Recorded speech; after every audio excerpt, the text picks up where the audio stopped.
भारत में जब भी बौद्ध धर्म की वापसी की बात होती है तो 1956 की नागपुर की दीक्षा भूमि और डॉक्टर अंबेडकर का नाम सबसे पहले आता है। लेकिन एक ऐसा वर्ग भी है, विशेषकर सवर्ण, बौद्ध और गंभीर साधक, जो ये मानते हैं कि अंबेडकर ने केवल धर्म परिवर्तन कराया, जबकि बुद्ध के वास्तविक सर्वधर्म से परिचय तो एसएन गोएनका ने कराया, यानी सत्यनारायण गोएनका। अक्सर आम चर्चाओं में बौद्ध धर्म के पुनरुत्थान का श्रेय केवल राजनीतिक आंदोलनों को दे दिया जाता है, लेकिन धर्म के आध्यात्मिक और शास्त्रीय पुनरुत्थान के पीछे एक बड़ी मौन क्रांति रही है, जिनका नाम मैंने पहले भी जैसे बताया, एसएन गोएनका। इसी मुद्दे पर मैं आपसे आज बात करूंगा।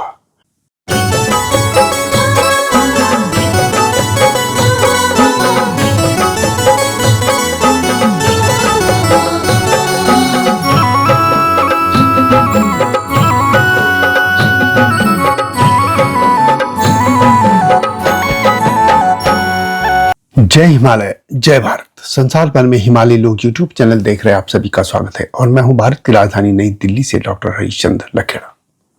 डॉक्टर अंबेडकर योगदान सामाजिक था। उन्होंने लाखों शोषितों को एक नई पहचान दी और अपने अनुयायियों को बौद्ध धर्म में दीक्षित करा दिया, लेकिन उसमें 22 प्रतिज्ञाएं भी जोड़ दी जो हिंदू धर्म के लगभग पूरी तरह से खिलाफ हैं। यह एक धर्म परिवर्तन था, एक भारी बदलाव था जिसमें अंतर्मन कहीं से भी बुद्ध की शरण में नहीं गया था। इसके विपरीत गोएनका जी का योगदान आंतरिक था। उन्होंने विपश्यना के माध्यम से बुद्ध की उस वैज्ञानिक विधि को वापस अपनाया जिससे इंसान का स्वभाव बदलता है, न केवल उसका धर्म या धर्म का सर्टिफिकेट उसे मिलता है। विपश्यना एक सवर्णों की मूक क्रांति है।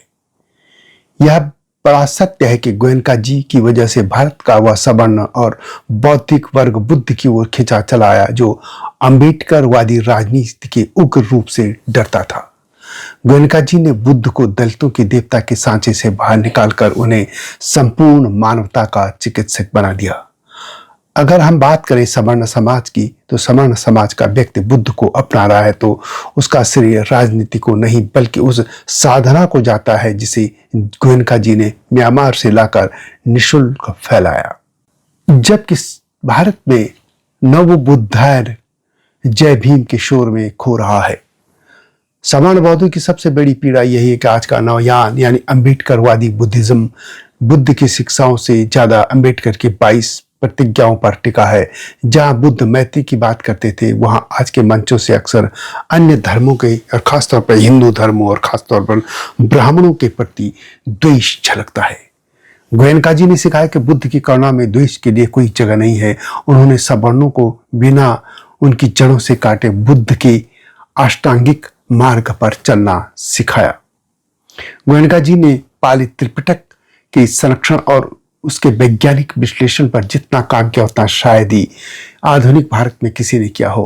उन्होंने धर्म को हिंदू विरोधी राजनीति बनने से बचाकर उसे दुख मुक्त की विद्या बनाए रखा।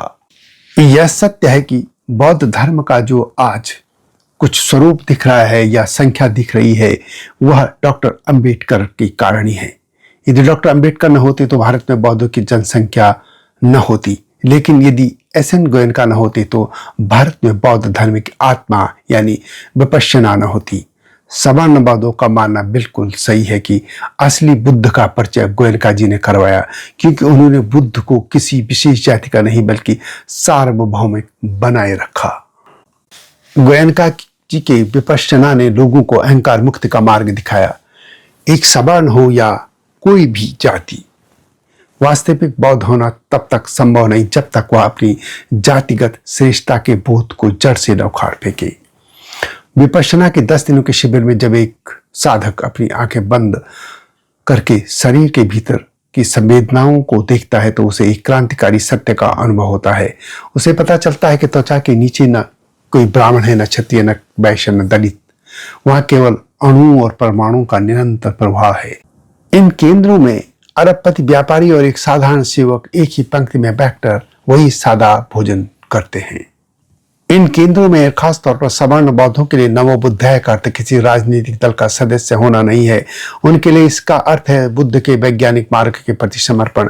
वे बुद्ध को इसलिए नहीं मानते कि वे किसी धर्म के खिलाफ हैं, बल्कि इसलिए मानते हैं कि क्योंकि बुद्ध ने उन्हें स्वयं को जानने की तकनीक दी। गोयनका जी ने सवर्णों को सिखाया कि बुद्ध की शरण में जाने का मतलब है अपनी मान्यताओं और धारणाओं की लाश को पीछे छोड़ देना। अम्बेडकर वादी आंदोलन में जो अक्सर आक्रोश दिखाई देता है वह विपश्यना केंद्रों में मैत्री में बदल जाता है। यहाँ पर जो भी विपश्यना करता है वह केवल शांति नहीं मांगता बल्कि मत्ता करता है, यानी सबका मंगल हो यह कामना करता है। इतिहास गवाह है कि तथागत बुद्ध ने अपना राजपाट और परिवार इसलिए त्यागा था कि ताकि वे संपूर्ण मानवता को दुख से मुक्ति का मार्ग दिखा सके। उनके लिए न कोई शूद्र था न ब्राह्मण, लेकिन आधुनिक भारत के राजनीतिक परिदृश्य में बुद्ध की छवि को केवल एक विशेष सामाजिक दायरे में सीमित कर दिया गया है।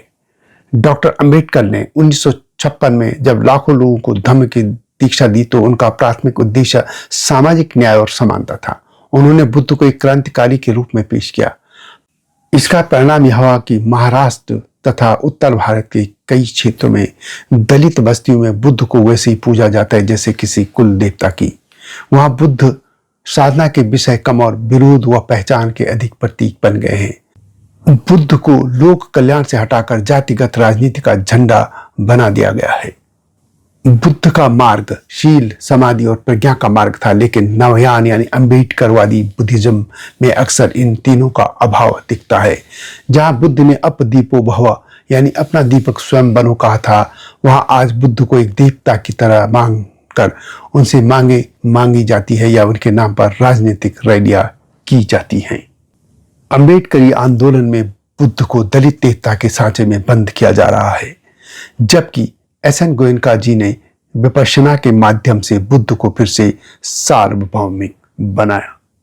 अम्बेडकर ने बुद्ध को संख्या बल दिया, लेकिन उस प्रक्रिया में बुद्ध की आध्यात्मिकता गहराई कहीं पीछे छूट गई। जबकि एस.एन. गोयनका ने बुद्ध की विराटता को पहचाना और बुद्ध को वापस साधना के कक्ष में लाकर सद धर्म की सच्ची सेवा की। ये वीडियो कैसे लगी कमेंट में अवश्य लिखें। जल्दी आऊंगा इस तरह की गाथाओं के साथ, तब तक जय हिमालय, जय भारत। हिमालय पे पेड़ हो तो गीत गाएंगी नदियाँ, गीत गाएंगी नदियाँ। पेड़ों पे चिड़िया है तो गीत गाएंगी नदियाँ, पेड़ों पे चिड़िया है तो गीत गाएंगी नदियाँ। माँ की लोरी जैसे होते हैं नदियों के गीत।